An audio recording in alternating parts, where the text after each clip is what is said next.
kuisis hari ini matematika ya. Kita lihat Rara masih tertinggi 6.850. Oke, 6.850.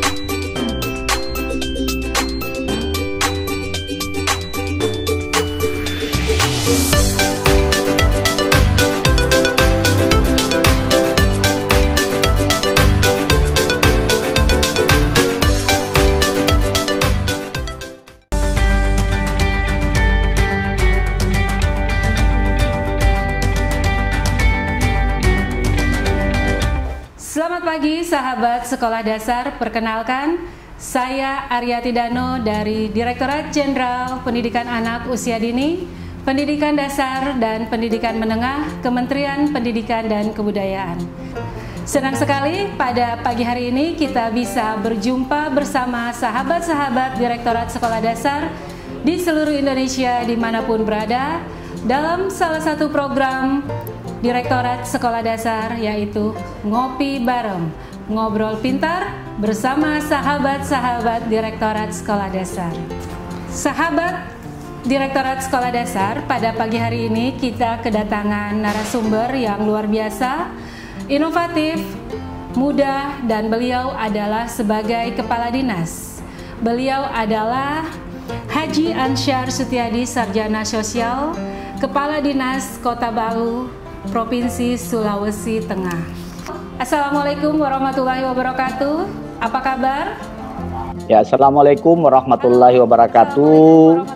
Selamat pagi para sahabat sekolah dasar. Alhamdulillah kondisi kami saat ini di Palu sehat walafiat ya, tanpa kekurangan apapun, dan alhamdulillah masih terus melaksanakan tugas-tugas.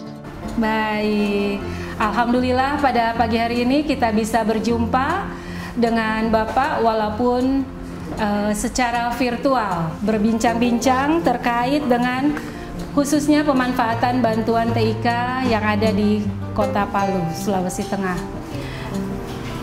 Pak Kadis, kita langsung saja berdiskusi. Pada saat ini perkembangan teknologi informasi tidak dapat terhindarkan, termasuk di dunia pendidikan. Pendidikan dan teknologi seharusnya sejalan guna terciptanya pendidikan yang berkualitas. Nah, ini tentu saja sejalan dengan kebijakan Mas Menteri yang terkait dengan digitalisasi sekolah. Nah, terhadap dengan kebijakan Mas Menteri terkait dengan digitalisasi sekolah, yang ingin saya tanyakan kepada Pak Kadis, adakah upaya yang sudah dilakukan oleh Dinas Pendidikan Kota Palu untuk mensikapi kebijakan Mas Menteri tersebut? Ya, terima kasih Mbak Ari. Jadi kami di Kota Palu terkait digitalisasi sekolah yang merupakan program prioritas Mas Menteri Mas Nadiem Makarim dan masuk sebagai salah satu elemen dalam program sekolah penggerak di tahun 2020 ini ya, yang lalu telah menugaskan kepada kepala sekolah untuk memanfaatkan sumber daya yang ada di sekolah, khususnya bantuan kemarin berupa dana afirmasi dan kinerja untuk menyiapkan ya sarana dasar terkait digitalisasi sekolah, sehingga beberapa sekolah kita sudah memiliki sarana dasar tersebut. Kemudian kami juga mendapatkan bantuan afirmasi dan kinerja pada tahun 2019 yang memang oleh Kemendikbud didorong untuk membeli, untuk menyiapkan peralatan-peralatan digitalisasi sekolah tersebut ya. Dan kami juga di tahun 2020 mendapatkan dukungan bantuan dari Kementerian Pendidikan dan Kebudayaan melalui Direktorat Pembinaan SD berupa sarana TIK ya, 15 unit krum dan pendukungnya. Nah, semua sumber daya inilah yang mendukung kami untuk mewujudkan digitalisasi sekolah secara bertahap sesuai dengan kemampuan sumber daya. Kemudian untuk sumber daya manusianya, kami terus mendorong kepala sekolah dan para pendidik, para guru agar terus meningkatkan kemampuannya memanfaatkan teknologi informasi ini. Mumpung di sekolah masing-masing telah tersedia sarananya, maka manfaatkanlah itu untuk meningkatkan kompetensi, ya akan menjadi bekal pada pembelajaran 4.0 yang saat ini bahkan sudah mau masuk lagi ke 5.0. Ini yang perlu kita siapkan sehingga digitalisasi sekolah itu merupakan keniscayaan dalam peningkatan mutu pendidikan di Indonesia, khususnya di Kota Palu. Baik, berarti sejalan ya apa yang menjadi kebijakan Mas Menteri dengan apa yang sudah dilakukan oleh Bapak Kadis Pendidikan Kota Palu dan langsung sudah mulai diimplementasikan sejak tahun 2019. Luar biasa memang ya Pak Kadis. Ada nggak Pak kendala terkait dengan implementasi untuk digitalisasi sekolah ini di Kota Palu Pak? Ya, kendala yang pertama, kendala pendukung. Ya, pendukung ada beberapa sekolah kita yang kemampuan data sebagai sarana utama, ya internet itu masih terbatas. Kemudian kemampuan daya listrik juga terbatas. Nah, ini yang kami dorong terus sehingga kendala-kendala itu bisa teratasi. Dari sisi kendala sumber daya manusianya juga, yang tadi kami sampaikan, masih banyak yang belum mampu memanfaatkannya. Maka kami mendorong mereka agar terus meningkatkan kompetensinya, meningkatkan keterampilannya, memanfaatkan TIK sebagai sarana untuk ya pembelajaran berbasis digital. Baik, luar biasa. Tentu ini sangat kita pahami Pak Kadis, apalagi tahun 2019 ya atau 2018 Kota Palu, Sulawesi Tengah pernah mendapat cobaan yang luar biasa yaitu gempa bumi dan tentu saja ini bisa melululantahkan bahkan beberapa sekolah yang hancur dan beberapa sumber daya manusia, guru-gurunya. Nah, tentu ini merupakan kerja keras bagi dunia pendidikan untuk bisa menggiatkan kembali seperti semula. Nah, ini kalau bukan di tangan kepala dinas yang luar biasa, tentu ini bukan merupakan pekerjaan yang mudah ya. Alhamdulillah malah setelah tahun 2019, 2020 Bapak sudah bisa langsung mengadopsi dan mensinergikan dengan kebijakan-kebijakan Mas Menteri yang baru yaitu terkait dengan digitalisasi sekolah. Nah, terus masih terkait dengan digitalisasi sekolah, apakah ada hal-hal baik atau best practice yang sudah dilakukan oleh 1-2 sekolah sehingga itu bisa diimbaskan kepada sekolah lain Pak, sehingga itu bisa memudahkan sosialisasi terkait dengan digitalisasi sekolah. Ya, best practice yang ada beberapa sekolah kita ya itu memanfaatkan digitalisasi sekolah ya dalam rangka kegiatan belajar mengajar, memanfaatkan akun pembelajaran yang sudah diberikan dan membuat sendiri konten-konten untuk memudahkan kegiatan belajar mengajar tersebut.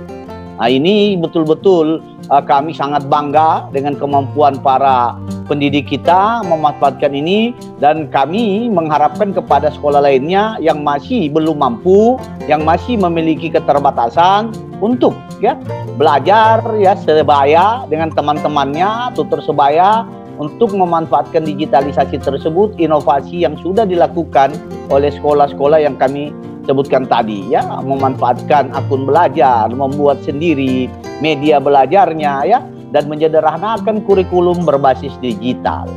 Demikian.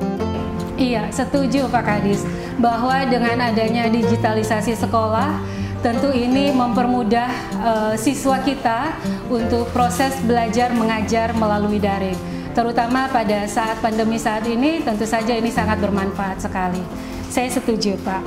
Pak Kadis, selanjutnya terkait dengan pelaksanaan AKM, Asesmen Kompetensi Minimal, yang akan dilaksanakan tahun ini, Kementerian Pendidikan dan Kebudayaan, khususnya Direktorat Sekolah Dasar, telah menyalurkan bantuan TIK, Chromebook kepada sekolah-sekolah, khususnya di Kota Palu, Sulawesi Tengah. Nah, yang ingin saya tanyakan kepada Pak Kadis, bagaimana Dinas Pendidikan mengoptimalkan bantuan TIK ini kepada sekolah-sekolah. Nah, mungkin bisa disampaikan, Pak? Ya, Asesmen nasional yang di dalamnya salah satu asesmen kemampuan minimal AKM tadi, kompetensi minimal yang disebutkan tadi itu akan dilaksanakan pada bulan September ya. Sedangkan bantuan TIK itu sudah datang sebelum tahun 2020, sudah ada di sekolah.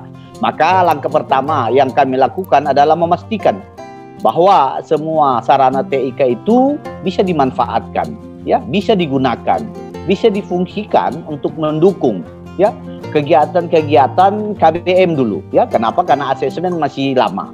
Nah, maka untuk mengisi waktu yang panjang menunggu asesmen itu, maka saya menugaskan semua sekolah, ada 4 sekolah penerima TIK kita ya, SDN Impres Watu Sampu, SDN Impres Donggala Kodi, SD 1 Alaherat, SD Bina Insan, IT Bina Insan, untuk mengaktifkan ya, aktifkan dulu untuk memanfaatkan akun belajar. Kenapa? Kita tahu Chrome ini berbasis Google ya, maka akun belajar juga berbasis Google, dimanfaatkan dulu sehingga kita betul-betul meyakini pada saatnya nanti ketika asesmen nasional itu sudah akan dilaksanakan, maka para pendidik kita ya, para peserta didik kita sudah akan siap ya. Karena apa? Karena Chrome ini saya lihat berbasis akun masing-masing, baik pendidik maupun peserta didik ya. Ini yang kami harapkan ke depan bisa bersinergi lebih dalam lagi dengan Direktorat SD, Pembinaan SD Kemendikbud, agar betul-betul dukungan berupa Chrome nanti ke depan kita berikan kepada sekolah-sekolah yang sudah memiliki dasar digital yang kita sudah fasilitasi melalui bantuan afirmasi kinerja di tahun 2020 ini. Sehingga semakin ke depan semakin banyak sekolah yang kita harapkan mampu memuatkan sarana digital sebagai basis kegiatan belajar mengajar di sekolah. Ya, jadi dalam pemenuhan bantuan TIK berupa Chromebook, memang kita ketahui untuk Kota Palu sasarannya masih belum banyak seperti yang lainnya. Nah, mudah-mudahan melalui bantuan afirmasi kinerja dari dana BOS itu bisa dipenuhi, begitu juga melalui APBD. Maaf, apakah memungkinkan pemenuhan itu melalui dana APBD? Pak Wali Kota sudah berkomitmen ya, untuk berupaya mendukung ya melalui dana APBD. Bahkan di tahun 2021 atau paling lambat di 2020 akan ada rewards kepada sekolah-sekolah baik jenjang SD maupun SMP senilai 2 miliar rupiah. Maka ke depan saya berharap rewards ini pemanfaatan utamanya adalah penyiapan sarana digitalisasi sekolah. Dan akan ada program-program lainnya, salah satunya peningkatan mutu dan kualitas pendidikan. Itu sasarannya saya akan dorong kepada Pak Wali Kota ya untuk menambah sarana digital sehingga Kota Palu ke depan semakin maju. Kenapa? Karena jenjang SMP kita sudah memiliki banyak sarana itu. Ya, digitalisasi sekolah kita sebenarnya di jenjang SP itu sudah terlaksana dari tahun 2017 ketika masih musim untuk UNBK ya. Kami memanfaatkan sumber daya kami mendukung itu di tingkat SMP untuk semua sekolah negeri. Ya, sekarang ini kita ingin mendigitalisasi di jenjang SD, maka sumber daya kita yang kita miliki sesuai komitmen Pak Wali Kota, nanti kita akan fokuskan ya kepada sekolah-sekolah yang memang ya memiliki kompetensi itu, bahkan kepada sekolah-sekolah nanti yang akan ditunjuk menjadi sekolah penggerak. Sehingga sekali lagi sinergitas kita ya antara pemerintah daerah dan Kemendikbud dalam rangka percepatan peningkatan mutu itu bisa kita realisasikan. Bahkan saya sangat berharap ke depan Kota Palu menjadi kota percontohan ya, kota percontohan pembelajaran berbasis digital. Itu cita-cita sederhana saya ya yang ingin coba saya wujudkan dan mohon dukungan penuh dari Bapak Wali Kota Palu untuk mewujudkan ini. Dan ini akan menjadi pembelajaran atau contoh praktek baik bagi daerah lain yang ada di Indonesia. Baik, luar biasa. Jadi harapannya baik melalui dana APBD maupun APBN ini dapat memperbanyak sekolah untuk menerima bantuan TIK berupa Chromebook ya Bapak ya, seperti itu kira-kira. Apalagi dengan ada program dari pemerintah Kota Palu yaitu pemberian reward 2 miliar ya Pak ya. 2 miliar bagi sekolah yang berprestasi. Nah, tentu saja yang kita harapkan ke depan tidak hanya Kota Palu yang memiliki program seperti itu, tetapi juga daerah-daerah lain dapat mengadopsi program yang sudah dijalankan oleh Bapak Kepala Dinas Pendidikan Kota Palu. Kira-kira sudah pernah Bapak mengunjungi beberapa sekolah yang menerima bantuan TIK, Pak? Dan bagaimana implementasi atau respon sekolah ketika menerima bantuan ini? Ya, semua saya sudah kunjungi. Sebelum Ibu Direktur tiba di Palu, saya sudah kunjungi karena memang saya ingin memastikan sarana tersebut termanfaatkan, tergunakan ya oleh para warga sekolah, khususnya pendidik dan peserta didik. Karena sebelum saya menjadi kepala dinas, ketika masuk di tahun 2017 itu memang banyak pelajaran-pelajaran berharga yang kami dapatkan, bahwa banyak dukungan bantuan yang luar biasa dari Kemendikbud berupa sarana digital pada saat itu, tetapi terbengkalai, tidak termanfaatkan. Maka ini menjadi pelajaran bagi saya ketika saya menjadi kepala dinas, saya mengoptimalkan ya kunjungan-kunjungan ke sekolah, ya mengoptimalkan kunjungan-kunjungan ke sekolah, monitoring, evaluasi ke sekolah untuk melihat ya, untuk melihat ketersediaan sarana dan prasarana. Selain sarana digital, juga sarana prasarana lainnya. Sehingga sekolah itu betul-betul menjadi tempat yang nyaman bagi warga sekolah untuk melakukan aktivitas pendidikan. Karena kenyamanan ini akan mendukung kreativitas mereka, akan mendukung akademik mereka, akan mendukung motorik mereka, bahkan akan berakhir dengan pembentukan karakter yang baik. Ini yang harus kita pastikan di sekolah, di satuan pendidikan itu. Sehingga program Merdeka Belajar dari Mas Menteri bisa terlaksana. Maka fungsi dinas sebagai administrator, sebagai regulator, sebagai pembinaan dan pengawasan itu harus dimaksimalkan. Dan alhamdulillah selama 4 tahun lebih kami coba mendorong ini, dan saya lihat hasilnya sangat luar biasa karena banyak sekali prestasi-prestasi yang bisa dilahirkan anak-anak kita, baik tingkat provinsi, tingkat nasional, bahkan sampai ke tingkat internasional, karena adanya sinergitas kita, kebersamaan kita, insan pendidikan dengan warga sekolah. Begitu, Mbak. Warga sekolah. Baik. Jadi memang Bapak sudah betul-betul mengoptimalkan kunjungan atau monef ke sekolah penerima bantuan TIK. Nah, mudah-mudahan juga untuk 2021 dan tahun-tahun berikutnya lebih banyak lagi sekolah yang mendapat bantuan TIK. Ada kemungkinan tidak Pak, tidak hanya melalui APBD ataupun APBN, tetapi dari dunia usaha atau dunia industri? Nah, yang kita tahu Palu, Kota Palu ini kan berada di tengah-tengah ibu kota. Banyak dunia usaha dan industri yang ada di situ. Kira-kira sudah pernah dicoba tidak memberikan kesempatan kepada mereka untuk berkontribusi memajukan dunia pendidikan yang ada di Kota Palu? Sebelum bencana besar pada tanggal 28 September 2018, upaya melibatkan pihak swasta atau pelaku usaha lainnya melalui CSR itu sudah kita lakukan. Ya, bahkan banyak yang sudah membantu kita, baik dari sisi pendidikan dan kebudayaannya. Tetapi setelah bencana 2018, kemudian bersambung lagi di 2019 dengan COVID, dan sampai saat ini masih terdampak COVID kita semua di Indonesia, maka teman-teman para pelaku usaha juga di Kota Palu ini sedikit bermasalah ya. Tetapi kami tidak akan putus asa, kami akan terus berupaya ya, menghubungi mereka, berkomunikasi dengan mereka agar mereka bisa terlibat juga mendukung penyiapan sarana digital ya di sekolah. Ya, tapi komunikasi ini terus akan kami bangun ya, kita akan beri peran kepada mereka khususnya dalam penyediaan sarana digital sekolah. Betul.